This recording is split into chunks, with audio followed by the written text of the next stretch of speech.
మీకు ఛాలెంజ్ చేసి చెప్తున్నా, ఒక్కొక్క విషయం మనం డిస్కస్ చేస్తూ ఉంటే ఒళ్ళు జలదరిస్తుంది. క్యాన్సర్ పేషెంట్ అయిన వైఫ్ తో వాళ్ళ హస్బెండ్ చేస్తే 99% క్యాన్సర్.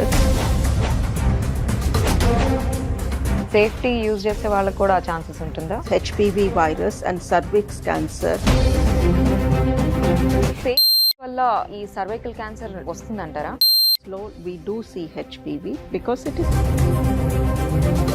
masturbation is కిస్ చేయడం వల్ల గానీ ఓరల్ వల్ల గానీ ఈ సర్వైకల్ క్యాన్సర్ వస్తుందా? కిస్ చేసిన ఎవరికైనా వస్తుంది. వేర్ ఆ స్కిన్ కొంచెము రబ్ అయ్యినట్టు అయితే ఒకటి మట్టుకు హెచ్పివి ఉంది అన్న విషయం తెలుసుకోవాలి అని అంటే దానికి ఏమైనా లక్షణాలు కనిపిస్తాయా మనకి? మనిషిలో 170 రకాల క్యాన్సర్స్ రావచ్చు. ఎర్లీ క్యాన్సర్ వచ్చాక కూడా లెస్బియన్స్ కి కూడా ఈ సర్వైకల్ క్యాన్సర్ వచ్చే ఛాన్సెస్ ఉన్నాయంటారా? సో యాక్టివిటీలో పాల్గొన్న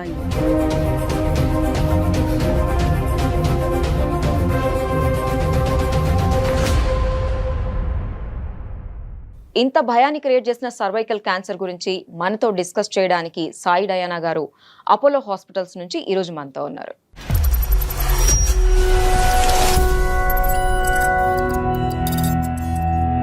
hello doctor, welcome to our show. So first of all, చాలా మంది లేడీస్ కి మధ్య మనం క్యాన్సర్ గురించి వింటూ ఉన్నాం, అందులో కూడా సర్వైకల్ క్యాన్సర్ ఎక్కువ అవుతుంది. సో అసలు సర్వైకల్ క్యాన్సర్ అంటే ఏంటి, ఎలా వస్తుంది అసలు? సర్వైకల్ క్యాన్సర్ అంటే గర్భసంచి ముఖ ద్వారానికి వచ్చే క్యాన్సర్. లేడీస్లో మన దేశంలో ప్రతి 8 మందిలో ఒకరికి క్యాన్సర్ చూస్తున్నాము. 8లో 1 అంటే కనీసం ఎవ్రీ 2 to 3 ఫ్యామిలీస్లో ఒక స్త్రీకి ఈ క్యాన్సర్ సోకుతుంది.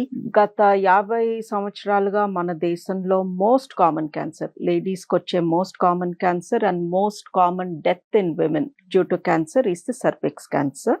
సో బేసికలీ గర్భసంచి ఉన్న ఏ స్త్రీకైనా సరే ఈ క్యాన్సర్ రావచ్చు. అండ్ ఈ క్యాన్సర్ స్ట్రేంజ్లీ మూలంగా వస్తుంది. ఓకే, అందుకే ఇట్ ఈస్ సో కామన్.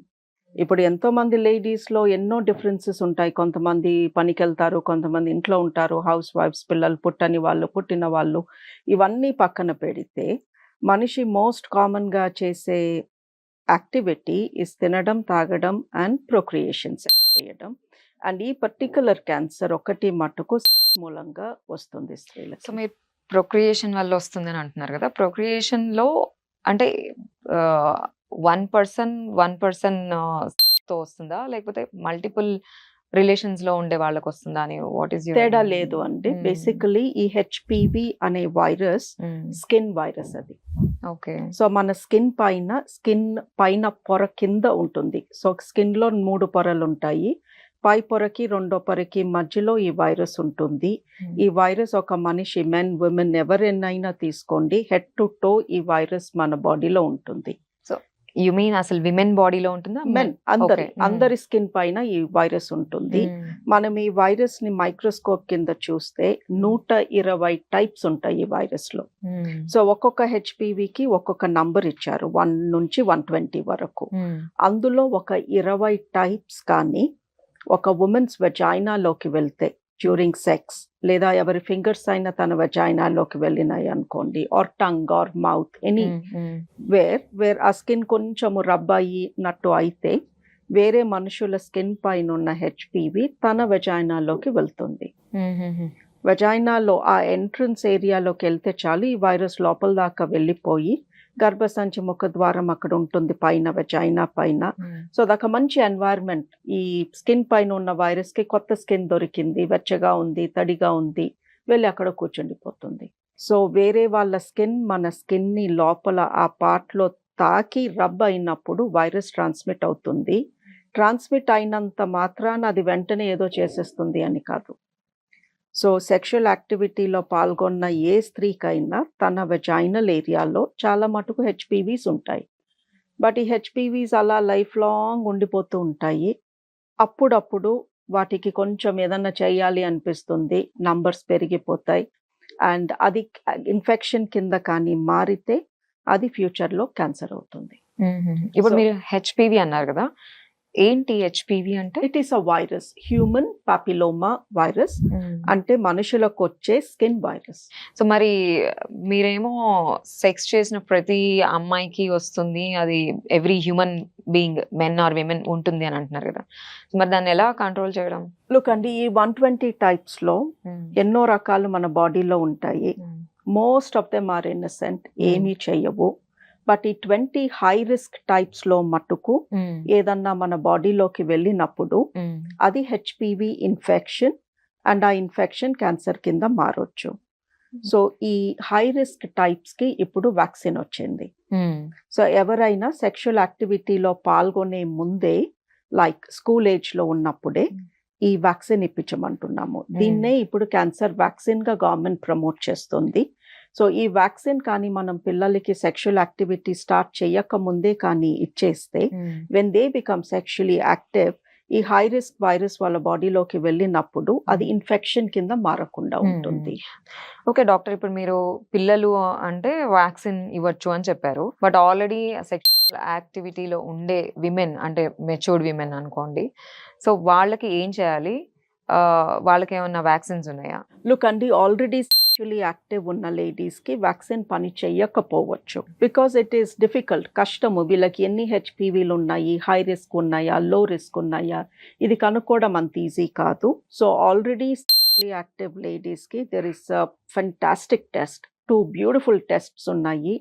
ఈ టెస్ట్స్ కానీ రెగ్యులర్లీ చేపించుకుంటే వాళ్ళకి ఖచ్చితంగా సర్వైకల్ క్యాన్సర్ రాకముందే మేము వాళ్ళని పట్టేసుకుని చెప్పేస్తాము, అమ్మ నీకు వచ్చేలాగా ఉంది, ఈ టెస్ట్ లో తెలిసింది, ఈ యాక్షన్ తీసుకుందాము. సో ఈ టెస్ట్ పేర్లు, ఒకటి ప్యాప్ టెస్ట్ అంటాము, ప్యాప్ స్మియర్. ఎవ్రీ 3 years ఒకసారి మంచి డిపార్ట్మెంట్ లో, మంచి ల్యాబ్ ఆర్ మంచి హాస్పిటల్లో, అంటే ఎక్స్పీరియన్స్ ఉన్న పెథాలజిస్ట్ ద్వారా ఈ టెస్ట్ ఇంటర్ప్రిట్ చేపించుకుంటే సర్వైకల్ క్యాన్సర్ వచ్చే 3 ఏళ్ల ముందే మాకు తెలిసిపోతుంది. The other test is called HPV test. ఈ హెచ్పివి టెస్ట్ కూడా 5 ఏళ్లకు ఒకసారి చేస్తే చాలు. బికాజ్ ఈ హెచ్పివి బాడీలోకి వెళ్ళినప్పుడు అది వెంటనే క్యాన్సర్ అవ్వదు, మినిమం 10 years టైం తీసుకుంటుంది. సో ఈ 10 years లోపు మనం ఎవ్రీ 3 years కి ప్యాప్ లేదా ఎవ్రీ 5 years కి హెచ్పివి టెస్ట్ చేస్తూ ఉంటే వాళ్ళకి క్యాన్సర్ రాకముందే, కొన్ని సంవత్సరాల ముందే మనం చెప్పేసి యాక్షన్స్ తీసుకోవచ్చు. ఇప్పుడు మీరు ప్యాప్ అన్నారు కదా, హెచ్పివి 5 years కి ఒకసారి అన్నారు, సో ప్యాప్ కూడా 5 years కి ఒకసారి, 3 years కి ఒకసారి. ఓకే. అండ్ ఇదేంటి మెనోపాజ్ ఉండే వాళ్ళకి వస్తుందా, లేకపోతే ఎవరైనా ఏ ఏజ్ లో వాళ్ళకి వస్తుందని? Cervical cancer typically HPV infection వచ్చిన 15 years కి కనిపిస్తుంది. మన ఇండియా తీసుకుంటే యావరేజ్ 20 to 25 మధ్యలో people start becoming sexually active. So ఈ క్యాన్సర్ యూజువలీ 35 to 40 మధ్యలో చూస్తాము. సో మనం మెనోపాజ్ వచ్చాక యాక్షన్ తీసుకుందాము అనుకుంటే it is way too late. Most cervical cancer patients are middle aged women. So women లో ఈ వ్యాక్సిన్ తీసుకోకూడని వాళ్ళు కూడా ఉన్నారా? విమెన్ లో ప్రాబ్లం ఏంటంటే ఆల్రెడీ చేసి కానీ ఉంటే ఈ వ్యాక్సిన్ పనిచేయకపోవచ్చు. కొంతమంది లేడీస్ యాక్టివ్ ఆల్రెడీ పెళ్ళైన వాళ్ళు వ్యాక్సిన్ తీసుకుని, నేను వ్యాక్సిన్ తీసేసుకున్నాను కదా, నాకు ఇంకా ప్యాప్ స్మియర్ ఎందుకు అన్న ధీమాతో ప్యాప్ స్మియర్ చేపించుకోవట్లేదు. సో వీళ్ళల్లో సమ్ టైమ్స్ క్యాన్సర్ చూస్తాము. సో వ్యాక్సిన్ తీసుకున్నా సరే, మీరు తీసుకునే టైంకి ఆల్రెడీ చేసి కానీ ఉంటే తప్పకుండా ప్యాప్ స్మియర్ చేపించుకోవాలి. వ్యాక్సిన్ ఉంది, నేను తీసుకున్నాను అన్న కాన్ఫిడెన్స్తో ప్యాప్ స్మియర్ చేపించుకోవడం మానొద్దు. బట్ చిన్న పిల్లలకి 9 to 15 లోపు వాళ్ళకి కానీ వ్యాక్సిన్ ఇస్తే వాళ్ళకి ఫ్యూచర్లో ఇంత ఫ్రీక్వెంట్గా ప్యాప్ స్మియర్స్ చేసే అవసరం రాకపోవచ్చు. That is the age group where vaccine ఖచ్చితంగా పనిచేస్తుంది. బట్ ఒకటి విన్నారా మీరు యాజ్ ఎ డాక్టర్, ఎప్పుడైనా వ్యాక్సిన్ కొత్తది వచ్చినప్పుడు అది వేసుకోవాలంటే అది వేసుకున్న తర్వాత చచ్చిపోతావు, ఇప్పుడు ఎందుకు కరోనా కూడా వచ్చింది, కరోనా వ్యాక్సిన్ వేసుకున్న వాళ్ళందరూ ఆఫ్టర్ 2 years డెత్ రేట్ పెరిగింది అని. సో అలానే ఇప్పుడు ఈ క్యాన్సర్ వ్యాక్సిన్ కూడా అలా అవుతుందా? సో ఈ వ్యాక్సిన్ కొత్తది కాదు. ఈ వ్యాక్సిన్ ఆల్రెడీ 17 years నుంచి మార్కెట్లో ఉంది. ఇప్పుడు మన ఇండియన్ మ్యానుఫ్యాక్చరర్స్ సీరమ్ ఇన్స్టిట్యూట్ వాళ్ళు ఇప్పుడు మనకు ఒక ఇండియన్ బ్రాండ్ ఇచ్చారు. అండ్ యుఎస్ఏలో 17 years ago ఈ వ్యాక్సిన్ రిలీజ్ చేసే ముందు దీన్ని ఆల్మోస్ట్ 10 years ల్యాబొరేటరీలో రీసెర్చ్ చేసి రిలీజ్ చేసిన వ్యాక్సిన్ ఇది. 10 years రీసెర్చ్ చేసే టైం కోవిడ్ మనకి ఇవ్వలేదు. సో కోవిడ్ వ్యాక్సిన్ చాలా తొందరగా మార్కెట్లోకి రిలీజ్ చేయాల్సి వచ్చింది because of the deaths. So Covid vaccine పైన అలిగేషన్స్ ఉన్నాయి, సరిగా రీసెర్చ్ చేయకుండా మార్కెట్లో రిలీజ్ చేశారు, కోవిడ్ వ్యాక్సిన్ తీసుకున్నాక ఎన్నో సైడ్ ఎఫెక్ట్స్ వచ్చినాయి అని. బట్ హెచ్పివి వ్యాక్సిన్ 10 ఏళ్ళు రీసెర్చ్ చేసి అది అబ్సల్యూట్లీ సేఫ్ అని తెలుసుకున్నాక మార్కెట్లోకి వచ్చింది. అది తీసుకున్న చిన్న పిల్లలు ఇప్పుడు పెద్దలయ్యారు, వాళ్ళకి పిల్లలు పుట్టారు, వాళ్ళల్లో ఈ క్యాన్సర్ లక్షణాలు చాలా తగ్గినాయి. సో వాళ్ళు So, సేఫ్ ఉన్నారు కాబట్టి this vaccine is not Mm. New అండి. సో ఇప్పుడు ఈ హెచ్పివి వ్యాక్సిన్ తీసుకున్న వాళ్ళకు కూడా కీమో, రేడియోథెరపీ ఇవన్నీ భయపడుతూ ఉంటారు కదా నార్మల్ గా. చాలా పెయిన్ఫుల్ ఉంటుంది అంటారు, హెయిర్ లాస్ అయిపోతుంది అంటుంటారు. సో అవి ఉంటాయా ఇందులో కూడా? లుక్ అండి, సర్వైకల్ క్యాన్సర్ వస్తే 3 టైప్స్ ఆఫ్ ట్రీట్మెంట్ ఉంటుంది. ఆపరేషన్ చేసి యూట్రస్ తీసేయాల్సి వస్తుంది, కొంతమందికి రేడియేషన్ అండ్ కీమోథెరపీ కూడా ఇవ్వాల్సి వస్తుంది. ఒకసారి మనం రేడియేషన్ అండ్ కీమోథెరపీ జోలికి వెళ్తే ఆబ్వియస్లీ బాడీలో రకరకాల తేడాలు వస్తాయి, హెయిర్ లాస్ అని, పెయిన్ అని, ఇలాంటి ఇష్యూస్ చాలా ఉంటాయి. బట్ హెచ్పివి వ్యాక్సిన్ ఇచ్చేది క్యాన్సర్ ప్రివెన్షన్ కోసము. సో హెచ్పివి వ్యాక్సిన్ తీసుకున్న వాళ్ళకి కీమో, రేడియో ఫ్యూచర్లో అవసరం రాకూడదు, వాళ్ళకి క్యాన్సర్ రాకూడదనే కదా మనం వాళ్ళకి వ్యాక్సిన్ ఇచ్చేది. అండ్ వన్ మోర్ థింగ్, ఈ హెచ్పివి వ్యాక్సిన్ లేడీస్లో సర్విక్స్ క్యాన్సర్ ఒక్కదాన్నే కాదు, ఈ హెచ్పివి మూలంగా, ఈ సెక్షువల్ యాక్టివిటీ మూలంగా, ఈ వైరస్ మూలంగా లేడీస్లో సర్విక్స్ క్యాన్సర్, మెన్లో పీనిస్ పురుషాంగం క్యాన్సర్, ఇవి 2 హెచ్పివి మూలంగానే, వేరే కారణాలు లేవు ఈ క్యాన్సర్స్కి. బట్ నోటి క్యాన్సర్, గొంతు క్యాన్సర్, 50% నోటి క్యాన్సర్, గొంతు cancers are due to HPV. Kiss చేయడం వల్ల గానీ, ఓరల్ వల్ల గానీ ఈ సర్వైకల్ క్యాన్సర్ వస్తుందా? కిస్ చేసిన ఎవరికైనా వస్తుంది, రావచ్చు, వస్తుంది కాదు, సారీ. సో ఈ నోటి క్యాన్సర్, గొంతు క్యాన్సర్ మనం ఎంతసేపు టొబాకో, తంబాకు, బీడీ ఇవి అనుకుంటాము, 50% is just due to HPV. లేకపోతే ఆడవాళ్ళల్లో ఎప్పుడు సిగరెట్ కాల్చిన వాళ్ళలో ఎలా వస్తుంది mouth cancer and throat cancer? Thing ఏంటంటే ఇలాంటి పనులు చేసేది యూత్, యంగ్ ఏజ్లో, అది ప్రజెంట్ అయ్యేది 15-20 ఇయర్స్ తర్వాత. సో ఇది బయటికి చెప్పుకోవాలంటే కొంచెం కష్టం, బికాస్ పిల్లలు ఈ బిల్ బోర్డ్స్ ఇవన్నీ చూస్తారు. సో ఓరల్ సెక్స్ చేస్తే మీకు గొంతు క్యాన్సర్ రావచ్చు అని చెప్పాలి అంటే చాలా ఇబ్బందిగా ఉంటుంది. But we know that 50% mouth throat cancers are due to high risk HPV. అందుకే స్కూల్ పిల్లలకి ఈ వ్యాక్సిన్ ఇమ్మంటున్నాము. ఈ వ్యాక్సిన్ ఇస్తే నోటి క్యాన్సర్, గొంతు క్యాన్సర్, పురుషాంగం క్యాన్సర్, లేడీస్లో సర్వైకల్ క్యాన్సర్, అండ్ ఎవరైనా ఏనల్ మోషన్ హోల్ ద్వారా సెక్స్ చేసే వాళ్ళు ఉంటే అక్కడ వచ్చే క్యాన్సర్స్ నుంచి కూడా ప్రొటెక్షన్ వస్తుంది. సో ఈ వ్యాక్సిన్తో 5 డిఫరెంట్ క్యాన్సర్స్ని మనం ప్రొటెక్ట్ చేసుకోవచ్చు. Normal life style, average men and women వాళ్ళని పక్కన పెడితే ఇప్పుడు వర్కర్స్ ఉంటారు కదా, సో వాళ్ళకి ఎక్కువ కనిపిస్తుంది అంటారా మరి? అబ్సల్యూట్లీ అండి, 2 groups ఆఫ్ పీపుల్ ఆర్ 3 కేటగిరీస్లో ఈ డిజీజ్ చాలా చాలా ఎక్కువ. ఒకటి హెల్త్ వర్కర్స్, సో వాళ్ళందరికీ కూడా ఖచ్చితంగా హెచ్పివి వ్యాక్సిన్ అండ్ రెగ్యులర్ పాప్స్మియర్జాల్ కంపల్సరీ. రెండోది ఇమ్యూనోసప్రెస్డ్, ఎవరికన్నా కిడ్నీ ట్రాన్స్ప్లాంట్ కానీ, లివర్ ఆర్ లంగ్, ఏదన్నా ఎనీ ఆర్గన్ ట్రాన్స్ప్లాంట్, కీమోథెరపీ తీసుకున్న వాళ్ళు, చిన్నప్పుడు లుకీమియా, లింఫోమా పేషెంట్స్ వాళ్ళు, హెచ్ఐవి పాజిటివ్, వీళ్ళల్లో ఈ క్యాన్సర్ చాలా ఎక్కువగా చూస్తాము. అండ్ 3 స్మోకర్స్, విమెన్ ఎవరన్నా స్మోక్ చేస్తే వాళ్ళకి కానీ హెచ్పివి వైరస్ ఉంటే అది 20 times ఫాస్టర్ పెరుగుతుంది. సో డాక్టర్, ఇప్పుడు విమెన్ ప్రెగ్నెంట్ అవ్వద్దు అనుకొని ఆ కెరియర్ దీంట్లో పడిపోయి వాళ్ళు ఎక్కువ బర్త్ కంట్రోల్ పిల్స్ వేసుకుంటున్నారు కదా, ఆ బర్త్ కంట్రోల్ పిల్స్ వేసుకోవడం వల్ల కూడా క్యాన్సర్ వచ్చే ఛాన్సెస్ ఉన్నాయా? లేదు అండి, బర్త్ కంట్రోల్ పిల్ మూలంగా యాక్చువల్లీ క్యాన్సర్ ప్రొటెక్షన్ ఉంటుంది. గర్భాశయ cancer, uterine cancer and ovary cancer, ఇవి 2 50% తగ్గుతాయి. బట్ ఇంట్లో strong family history of breast cancer ఉంటే మట్టుకు, అంటే అమ్మకి కానీ అక్కకి కానీ, లేదా అమ్మ, పిన్ని అమ్మ, అలా ఇద్దరు లేడీస్కి బ్రెస్ట్ క్యాన్సర్ ఎక్కువ ఉంటే ఈ బర్త్ కంట్రోల్ పిల్స్ వేసుకోవద్దంటాము. సో బర్త్ కంట్రోల్ పిల్తో బ్రెస్ట్ పైన కొంచెం నెగటివ్ ఎఫెక్ట్ ఉంటుంది, యూట్రస్ ఓవరీస్ పైన పాజిటివ్ ఎఫెక్ట్ ఉంటుంది. ఇవాళ మనం మాట్లాడుకునే సర్వైకల్ క్యాన్సర్ పైన అయితే ఏ ఎఫెక్ట్ ఉండదు. బట్ ఎవరైనా లేడీ బర్త్ కంట్రోల్ పైన ఈ టాబ్లెట్స్ పైన ఉన్నప్పుడు కొంచెము వాళ్ళ సెక్షువల్ బిహేవియర్ డిఫరెంట్గా ఉంటుంది. అంటే కంట్రోల్ నా చేతిలో ఉంది, సో నేను అన్ప్రొటెక్టెడ్ సెక్స్ చేసినా నేను ప్రెగ్నెంట్ అయితే అవ్వను అన్న కాన్ఫిడెన్స్తో యూజువలీ ప్రీ మ్యారిటల్ సెక్స్ చేసే లేడీస్లో ఇప్పుడు చాలా మంది లివ్ ఇన్ ఉంటున్నారు లేదా సింగిల్గా ఉండి మల్టిపుల్ సెక్షువల్ పార్ట్నర్స్ ఉంటున్నారు. We're seeing this a lot. అలాంటి వాళ్ళు బర్త్ కంట్రోల్ పైన ఉన్నప్పుడు నాకు ఎలాగో ప్రెగ్నెన్సీ రాదు కదా అన్న కాన్ఫిడెన్స్తో they are having more partners. ఆ partner will have more partners. ఇలా రకరకాల హెచ్పివీస్ అన్ని పోగేసి ఆ వెజైనాలో హెచ్పివి రిలేటెడ్ క్యాన్సర్ వచ్చే ఛాన్స్ ఎక్కువ అవుతుంది. సో బర్త్ కంట్రోల్ పిల్ పైన ఉన్న వాళ్ళకి సర్విక్స్ క్యాన్సర్ కొంచెం ఎక్కువ చూస్తాము, బట్ అది పిల్ మూలంగా కాదు, అది వాళ్ళ సెక్షువల్ బిహేవియర్ మూలంగా. సో ఇప్పుడు మీరు ఏమంటున్నారంటే మల్టిపుల్ పార్ట్నర్స్ ఉన్న ఎక్కువ ఈ సెక్షువల్ యాక్ట్ లో ఉండే వాళ్ళకి ఈ క్యాన్సర్ వచ్చే ఛాన్సెస్ ఉన్నాయి అని అంటున్నారు కదా, ఎక్కువ ఉన్నాయని అంటున్నారు. సో బట్ సేఫ్టీ యూజ్ చేసే వాళ్ళకి కూడా ఆ ఛాన్సెస్ ఉంటుందా? ఈ virus HPV virus and cervix cancer ఒక్కసారి కూడా పెనట్రేటివ్ చేయని లేడీకి కూడా రావచ్చు. And we have seen this. So ఎంతో మంది టీనేజర్స్ నాకు తెలిసి నా పేషెంట్సే చాలా మంది క్లియర్లీ దే టెల్ మీ మేము పెనట్రేటివ్ సెక్స్ చెయ్యము, ప్రెగ్నెన్సీ అని భయము, బట్ హగ్ చేసుకుంటాము లేదా ఫిజికల్గా ఇంటిమేట్గా ఉంటాము అని. అలాంటి వాళ్ళలో హెచ్పివి కనిపిస్తుంది.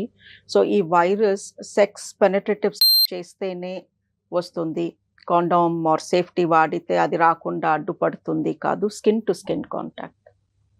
సో ఒకళ్ళ స్కిన్ ఇంకొకళ్ళ స్కిన్ని క్లోజ్గా రబ్ అయ్యి కొంచెం అంటే ఇలా టచ్ చేస్తే వచ్చేది, స్కిన్ టు స్కిన్ రబ్ అయ్యి కొంచెం స్కిన్ ఇంజ్యూర్ అయితే వెళ్ళిపోతుంది. సో నేను ఇంటిమేట్గా ఉంటాను బట్ చేయను కాబట్టి నాకు రాదు వైరస్ అనుకుంటే కుదరదు. సో డాక్టర్ ఇప్పుడు డిఫరెంట్ టాంపాన్స్ అని, నాప్కిన్స్ ఇట్లాంటివన్నీ వచ్చి, క్లాత్ ఇలాంటివన్నీ వచ్చాయి మెన్స్ట్రల్ పీరియడ్స్ లో యూజ్ చేయడానికి.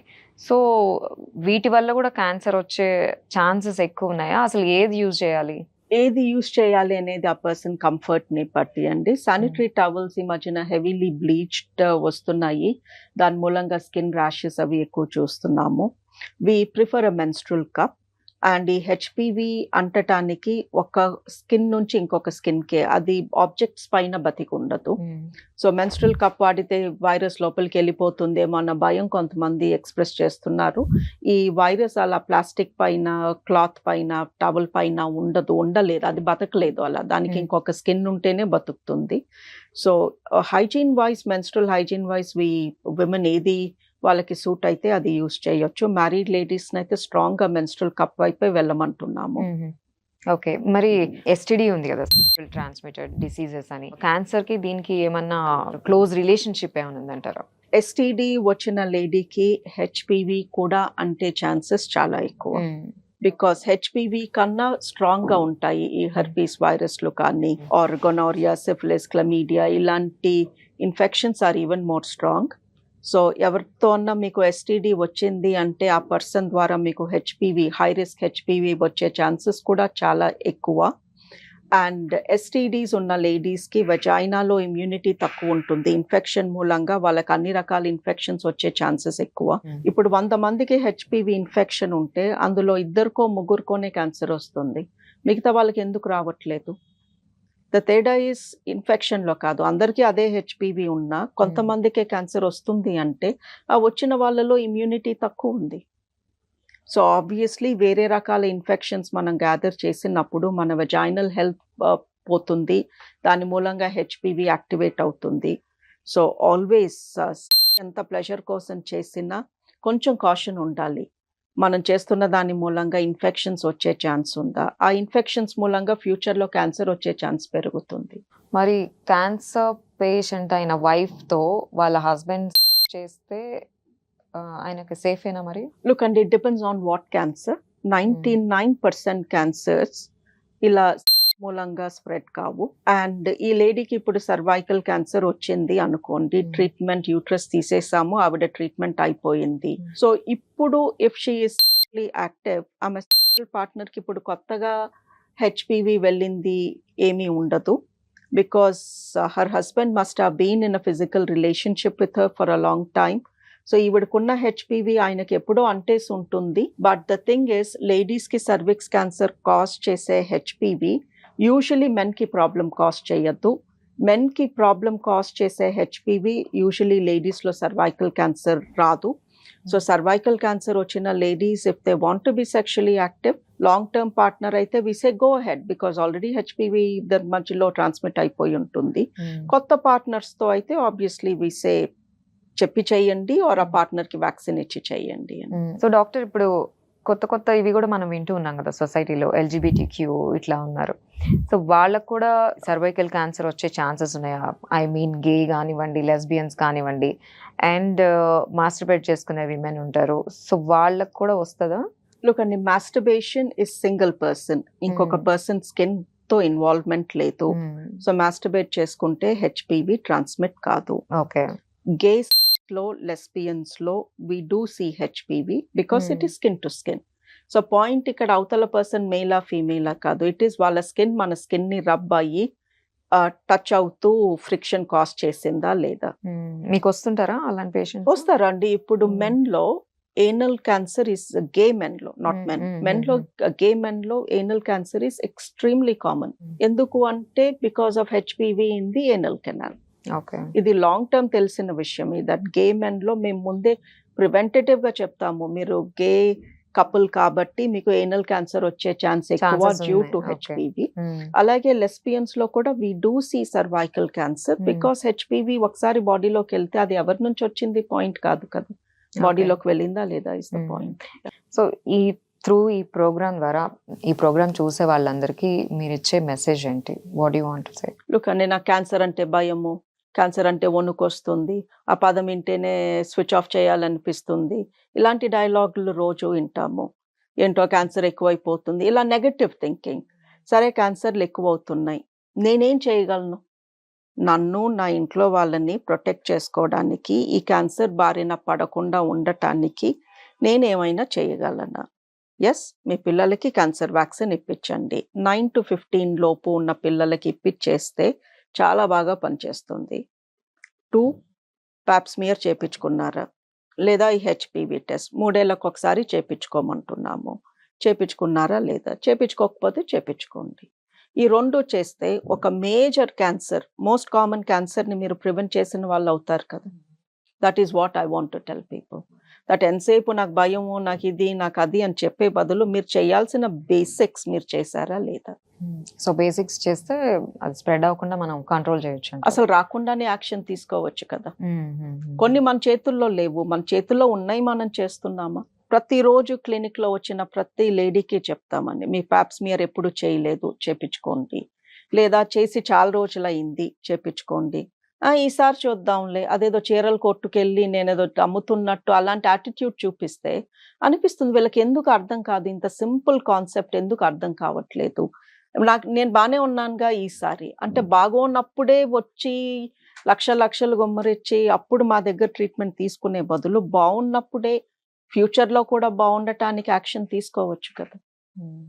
Okay doctor, thank you so much అండి. చాలా ఇన్ఫర్మేషన్ ఇచ్చారు. నిజంగానే భయంగా కూడా అనిపిస్తుంది చెప్పినవన్నీ వింటే.